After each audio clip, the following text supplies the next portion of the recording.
Welcome to the Who, What, Why podcast. I'm your host, Jeff Schechtman. We're always drawn to scoundrels, men who build empires, command attention, bend rules, and then, just as inevitably, implode under the weight of their own hubris. Robert Maxwell was one of those men, a larger-than-life publisher, politician, and spy. He ended up not in triumph, but floating lifeless off the deck of his yacht under circumstances that still defy explanation. Decades later, his daughter Ghislaine would orbit another criminal, Jeffrey Epstein, a man whose own death in a New York jail cell remains as murky as Maxwell's plunge into the Atlantic. Both men wielded wealth and influence to mask depravity. Both exited the stage in ways that left more questions than answered. And Ghislaine, the connective tissue between the two, has become the embodiment of that dark inheritance, which is why this conversation about Robert Maxwell from 3 years ago feels so current. In an era when Epstein's crimes are once again under the microscope, when Trump's ties to him are back in the headlines, and when Ghislaine herself sits in prison holding the secrets of two dead men, she is kind of a modern-day Mata Hari, the missing link in mysteries that still haunt us. My conversation with John Preston is a story that is worthy of cinematic treatment, a story that John tells in his recent book, Fall, The Mysterious Life and Death of Robert Maxwell, Britain's most notorious media baron. It is my pleasure to once again share this conversation with John Preston with all of you. First of all, talk a little bit about why Robert Maxwell is any different than any other mogul that flew too close to the sun and was taken down by greed and arrogance. I think one of the fascinating things about Robert Maxwell is that it's very hard to think of anybody in the 20th century who traveled quite as far from his origins as Maxwell did. He was born in a little town in the east of what was then Czechoslovakia. There was a large Jewish population in the town. Maxwell himself was Jewish. And he left when he was 15, 16 in 1939, essentially to find his fortune and to fight in the war. And then whilst he was away, 3 of his siblings, both his parents and his grandfather, died in Auschwitz. And that's really the kind of prism that you've got to look at Maxwell through. And he essentially comes to England, he tries to become an English squire and a gentleman, although it becomes very obvious that the English establishment doesn't really want to kind of admit him at all. And so he kind of ends up playing their own game, and he becomes determined to kind of bring down the British establishment from the inside. He becomes a Labour MP. As you say, he was a very, very successful science publisher of scientific books. And then things start to go awry, as it happens in many cases when people, invariably men, always men actually, decide they want to own a newspaper. That's where the rot really sets in. And in many ways, it was a classic story of, I don't want to belong to any club that would have me as a member, because no matter how much he got, no matter how successful he became, there was still this sense of being an outsider. I think that's absolutely right. And I think that Maxwell had, I don't know if you call it, it's kind of like a particular complaint, and I feel it's very prevalent in English life, where you kind of simultaneously want to sit at the top table and kill everyone else who's sitting at top table. So Maxwell had an enormous kind of envy and jealousy of the establishment. And, he wanted to bring them down and join them. One of the things that you talk about is that this upbringing that he had really left huge gaps with him, that he was always trying to fill those gaps and really never was able to. I think that is true. He changed his name 4 times by the time he was 23. And there is a sense that, in a way, Maxwell never quite knew who he was. And, he was a man of enormous profanity. And when the Daily Mirror,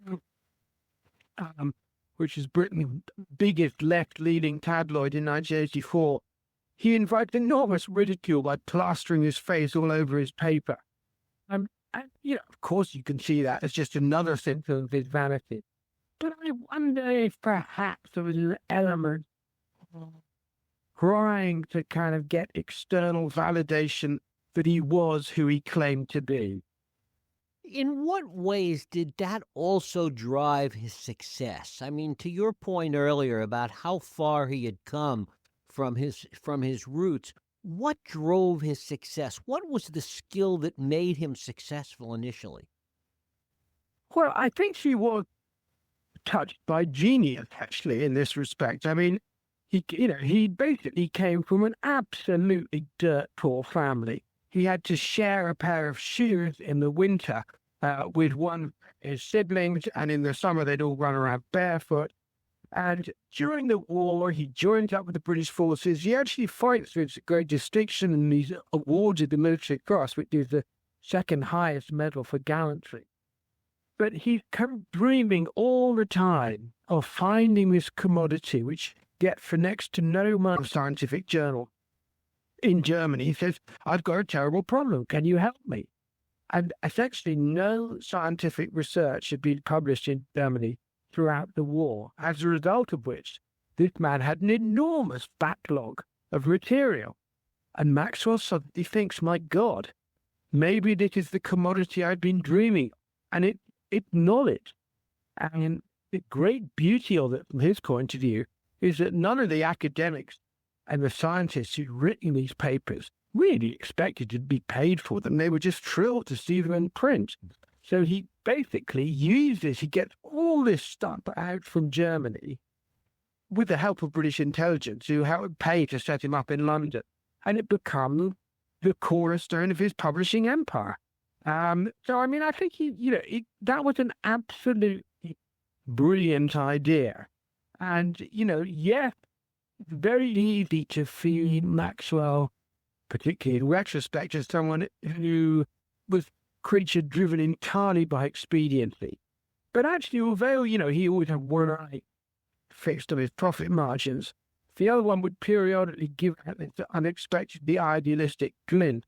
And I think actually he really did believe that, the science was a great force for good in the world. And there's no doubt that he, by giving all these scientists a platform to disseminate their latest research, he paved the way for a lot of key advances in chemistry, physics, medicine, biology. So, I mean, there was that, there is unquestionably the kind of greedy flying element to Maxwell, but there is another side as well. Did he really believe that, or did he convince himself of that as a way to kind of justify what he was doing? No, I think he really believed it. And of course, it's not until really until the 1960s that the greed starts to get the upper hand. Throughout the 50s, yes, he's making a lot of money, and by the end of the 50s, he's the largest publisher of scientific journals in the world. But, if only he could have wished it there. I think that, there's no doubt that he liked the trappings of wealth and craved them. But I think that, as you said earlier, one has this kind of strange sense throughout Maxwell's life that he's constantly grasping for this indefinable thing that will bring him a measure of fulfillment and satisfaction, and he never quite gets it. He becomes a member of Parliament in 1964. What was that period like for him? Well, Maxwell typically decided he was going to be Prime Minister before he actually became Member of Parliament. And, he was duly elected MP, Labour MP, for a constituency called Buckingham. And he gets to the House of Commons, and he thinks people are going to kind of treat him like this conquering hero. And actually, they just come and laugh at him. And he makes so many speeches that his fellow MPs would kind of tug on his jacket to try and get him to sit down. But in most cases, never success whatsoever. And he had he never get anywhere as an MP. The only position of responsibility he's ever given is being put in charge of the House of Commons catering committees. So it was quite a rude awakening for him. So having kind of been thwarted on that avenue to power, he then becomes fixated on owning a newspaper as kind of the next best thing. I want to come back to what you were talking about before in terms of British intelligence setting him up in business. What did British intelligence get in return? What did they expect in return? Well, Berlin at the end of the war was divided into 4 zones, and Maxwell, who had this enormous ability to kind of assimilate languages, was fluent in at least 7 languages by then, so he could pass, as it were, as a native from one occupied zone to the other. And, he was a great asset to British intelligence. He loved subterfuge. And, he was good at staying below the radar. He was around like sort of Harry Lime in the Zone of the Sword. And he made himself very, very useful to British intelligence, which, then British intelligence at the time was a kind of rather gentlemanly club. And Maxwell was someone had never come across anyone like Maxwell before, who was from a completely different background, and he was a real operator, and he made them look like kind of bungling amateurs. And they did think to themselves, my God, this man is streets ahead of us in many respects. Let's back this horse and see what happens. Was there a fear that somehow he could turn on them or he could do something that would embarrass them? I think that came later, really. I think that at the time, they saw him as a useful asset. And he was still, a young man. He was only in his early 20s. And they just thought, we'll give him some money, some seed money, essentially, to start up his business, his publishing business, and see what happened. And he goes and makes a roaring success of it. Talk a little bit about his quest to own a newspaper and the route that took. Well, his quest to own a newspaper really goes back to 1963. Maxwell is in Australia. He got his fixation with selling encyclopedias, which is rather kind of taken over from scientific journals. And the very beauty of encyclopedias, as far as he's concerned, is that if you buy a subscription to an encyclopedia, you were locked in for kind of years, in some cases decades. So it was a great cash cow for him. And he's in Australia, and he said, someone says to him, you really ought to meet this young man who's in the same business as you, called Rupert Murdoch. So the two of them have supper together, and as Murdoch admitted, he was really pretty spellbound by Maxwell, and they agreed to go in business together, selling these encyclopedias. And Maxwell persuades Murdoch to stump up $1 million Australian, and he's going to become his equal partner. But before the deal can go through, Murdoch has lunch with a friend of his who's a publisher. He starts telling him all about this. He's a fantastic man, this great deal he's going to have, and so on and so forth. And the friend starts laughing. And Murdoch goes, why are you laughing? And the friend goes, don't have anything to do with this man, Maxwell, and explains that the encyclopedias are actually bankrupt stock, which the publisher has offloaded onto Maxwell for nothing, that Maxwell is trying to get Murdoch to stump up $1 million Australian for. And from that moment, Murdoch thought it was quite funny, and thought that really, that was it. Fowd never had to have anything more to do with it. But actually, they were to remain entwined. Their fates were to remain entwined for the next 30 years. And essentially, every time that Maxwell tried to buy a newspaper, Murdoch would snatch it from underneath his nose. And it happened with the News of the World in 1966. It happened again and again and again. And it kind of drove Maxwell nuts. I mean, he came to see Murdoch as his arch nemesis, who was out to thwart him at every turn. I don't think Murdoch saw Maxwell like that. As far as Murdoch was concerned, Maxwell was this kind of perpetual irritant that he could never quite manage to brush off. And it used to infuriate Murdoch that people would mention their names in the same breath. And the fact that they shared the same initials as well made it even worse.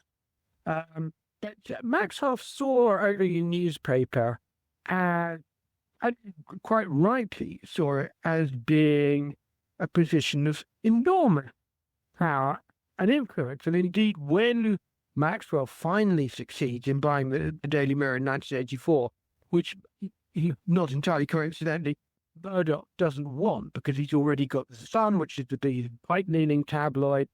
The two of them, once Maxwell gets the Mirror, Maxwell and Murdoch are the two biggest power brokers in British politics. So the Conservative Party know that they need support if they're going to be elected, and the Labour Party that they're going to need Robert Maxwell's support.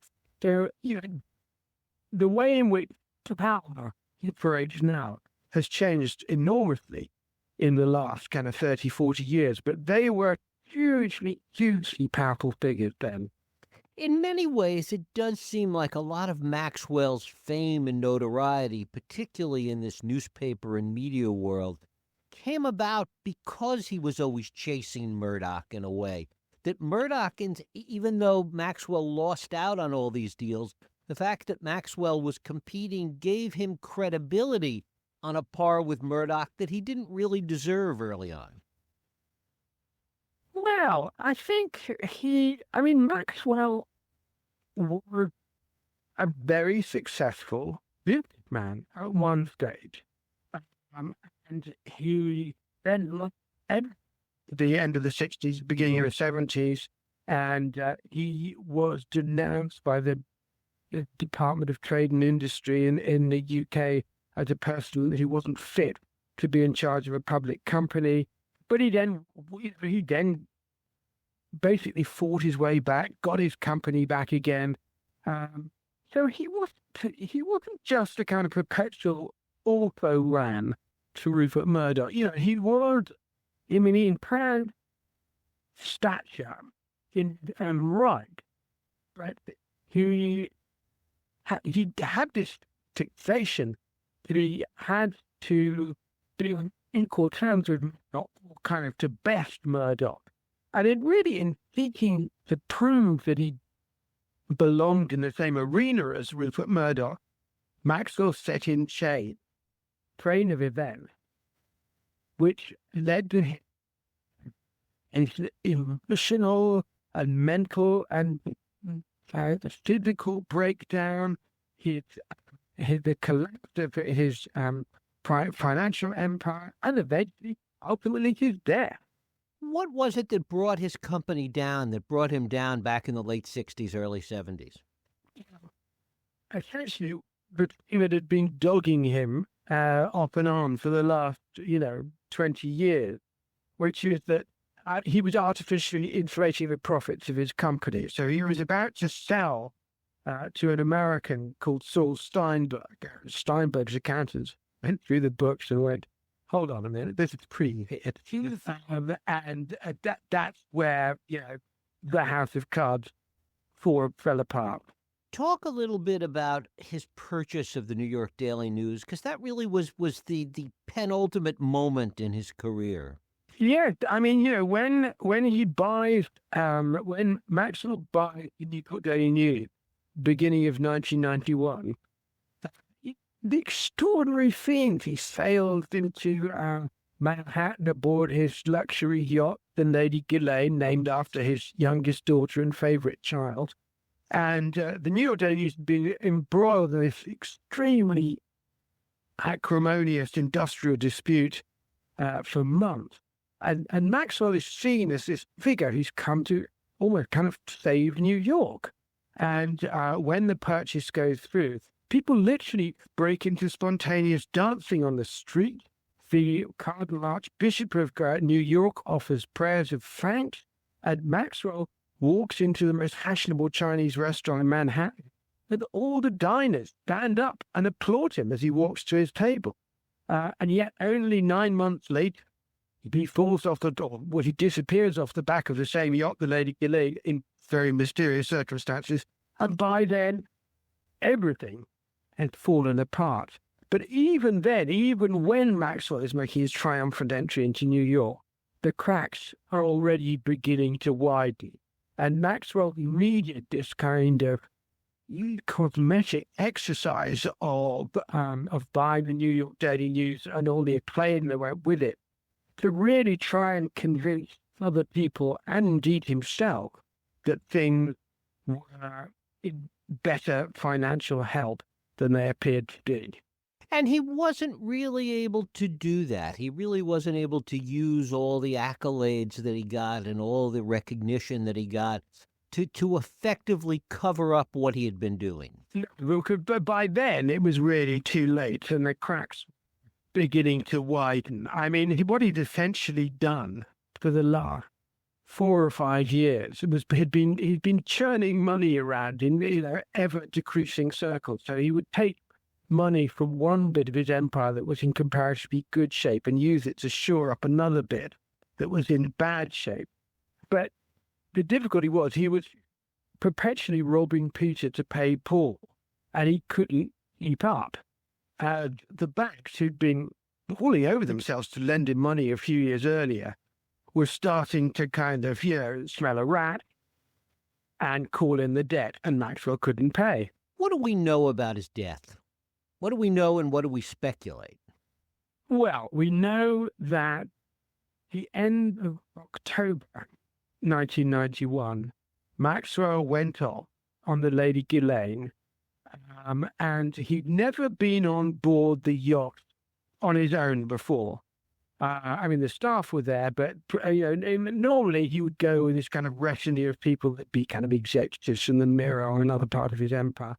But on this occasion, uniquely, he was alone, and they cruised around rather aimlessly around the Canary Isles for a few days, and Maxwell was due to fly back to London on the morning of November the 5th, 1991, and he knew that he was going to be effectively facing 3 firing squads, because the police were after him, the fraud squad were after him, the banks were after him, and the Mirror pensioners had realized there was a gaping hole in the pension fund. And he disappears off the back of the Lady Ghislaine at about around 3 o'clock in the morning of the 5th of November. The big question, of course, is, did he fall? Did he jump?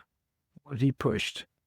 And one of the reasons why 30 years on, speculation is as rife as it is because there was a hideously botched autopsy by a Spanish pathologist, which essentially failed to determine the cause of death and made such a mess of the body that no subsequent pathologist could actually work out what happened either.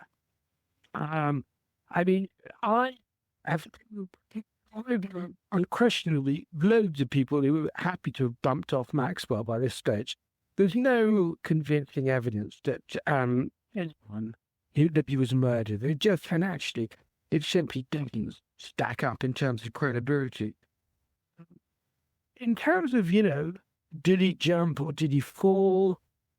Strangely, the people I interviewed for this book, brilliant. Almost exactly 50-50 down the middle. Rupert Murdoch, for instance, remained absolutely convinced that Maxwell committed suicide. My own feeling is that as it were, the dividing line between suicide and an accident may be a lot less clear-cut than is generally assumed, and my suspicion is that the answer lies somewhere along that line. Talk a little bit about his family. First of all, his sons. How did they fit into his empire? Well, Maxwell had 9 children, 2 of whom died. There was a daughter who died very young, towards the end of the 50s. And then Maxwell's oldest son, Michael, who was the heir apparent, was being driven back from a party back to his family home in Oxford when he was a teenager, and the car collided with the lorry, and Michael was very badly injured and was in a coma for the next 7 years and died. And at that point, that what has hitherto been quite a happy family, albeit with certain provisos, the family dynamic really starts to fall apart and the mood becomes markedly darker. Maxwell becomes, would always accompany the tyrannical father, but become more so. I think Kevin and Ian, who the ones who worked most closely with their father, bore the brunt of that. And I think it was extremely difficult for them because Maxwell was at this stage a kind of angry, unhappy man who turned against his extremely loyal wife, and he didn't have any friends at all, really, because he was hugely incapable of relating to someone on a kind of equal level. So he does persecute his children, and I think probably Kevin and Ian more than the others. Ghislaine was the youngest, and she was born at exactly the same time as Michael's car accident, and indeed her early years were overshadowed by a pool of grief that sat over the family. But she then did become her father's favourite, and of course he named his yacht after her. And I think she was probably less scared of him than her other siblings, and she was better at diffusing his anger and charming him, I think, than the other. And yet she, more than the others, kind of became her father's daughter. Yes, I mean, to some extent that's true. I mean, perhaps she was more like her father in terms of character than her other siblings. I mean, there's been a lot of attempts to draw comparisons between her father and Jeffrey Epstein, but they didn't particularly stack up. I mean, they're unquestionably, they're both extremely rich men. But Maxwell was a man who had to dominate any role that she walked into, whereas Epstein was a much, much more kind of shadowy, behind the curtain figure. But yes, I mean, mainly the kind of ignominy of the Maxwell family name has rather settled on her, certainly for the time being. Talk a little bit about his business legacy. I mean, aside from the fact that he moved all this money around, he stole all this money, was he or wasn't he successful in running his businesses? Yes, I mean, it's a tricky question because the answer is kind of yes and kind of no. I mean, he was successful. He made the Mirror more profitable than it had been. And he actually kind of paved the way for Rupert Murdoch to take on the print union and essentially to break their stranglehold. The difficulty was that he, as one person said to me, Maxwell wasn't so much amoral as pre-moral. That he was this great kind of jungle beast who just kind of blundered through the undergrowth with no sense of right and wrong at all. I mean, I'm not sure that's entirely true, but he would always fly very close to the wind in terms of his business dealings. And so everything that he touched was tinged with a degree of suspicion. I mean, I think the legacy of his business dealings, people subsequent were less trusting than they had been in Maxwell's day. I mean, one of the absolutely bizarre things about Maxwell was that he made a lot of money in the early 80s, and banks were queuing up to lend him more. And when, on the very rare occasions whenever people would question whether he was as rich as he claimed to be, Maxwell would just blithely say, billions stashed away in Liechtenstein. Liechtenstein is this tiny tax haven. The great virtue of it, as far as he was concerned, is that no one could see what he did or didn't trade there. So they were forced to take him at his word. They basically go, oh, yeah, it's all in Liechtenstein. They go, fine, I'll have some more money. Well, actually, as it turned out, there was there had been money in Liechtenstein, but by the time he died, there was nothing left at all. It had all been, everything had been drained. One of the other things that's so interesting is when he died, how vilified he was. That people that had been nice to him and cordial to him for so long, I mean, he was just totally vilified after his death. He was totally vilified. And you had an extraordinary situation where, when Maxwell died, there's this enormous view of world leaders, saying what a fantastic person he was, a great, force for good, and a great humanitarian, and so on. And it really only 3 weeks later, when it became apparent that in all, over £750 million was missing, and £350 million was missing from the Maxwell the Mirror pension fund. So everybody turned on him with terrible ferocity and said, no, we always knew there was something dodgy about it. Now, 30 years later, he is still seen in the UK as the embodiment of corporate villainy. It's interesting because there are serial killers who've had a better press than Robert Maxwell. And Billy Warwick really adds black at history has painted him. I'm not so sure. He unquestionably did a very wicked thing in looting the pension funds. But he was the kind of Bernie Madoff figure who was solely trying to kind of line his own pocket. I think if he'd been able to, he would have paid the money back into the pension funds.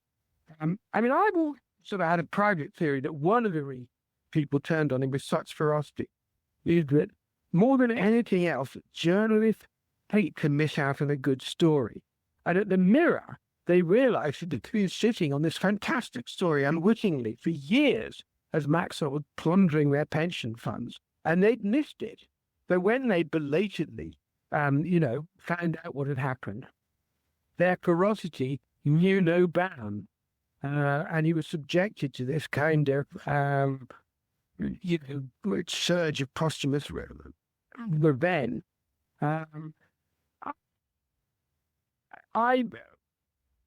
It's one of the kind of things that still has fascinated me throughout writing this book, and it still fascinates me, was trying to, as it were, quantify Maxwell's moral qualities. Yes, he was many mistakes, a dreadful man. But, let's just say, hypothetically, he died in 1961 instead of 1991. He would be remembered as this great force for good in the world. So, as we come back again to say, there was another side. The villainous side, aside from the money, there's a story you tell about when he was negotiating with James Hogue to buy the Daily News. Talk about that. Yeah, so essentially Maxwell comes into New York to try and buy the New York Daily News. It's such an appalling state finance that they're happy to give it, to basically give it to anyone who's prepared to take it off their hands. And Maxwell is negotiating with James Hogue, who's the proprietor of the Daily News. And they're having lunch. Maxwell's butler comes in and serves lunch to him in the middle of these negotiations. And looked away, and as he looked away, there's this enormous crash, and he turns back, and Maxwell's picked up this tray with his plates and cutlery and everything on it, and wine glasses, and has just dropped it on the floor, and food goes everywhere, there's broken crockery and everything.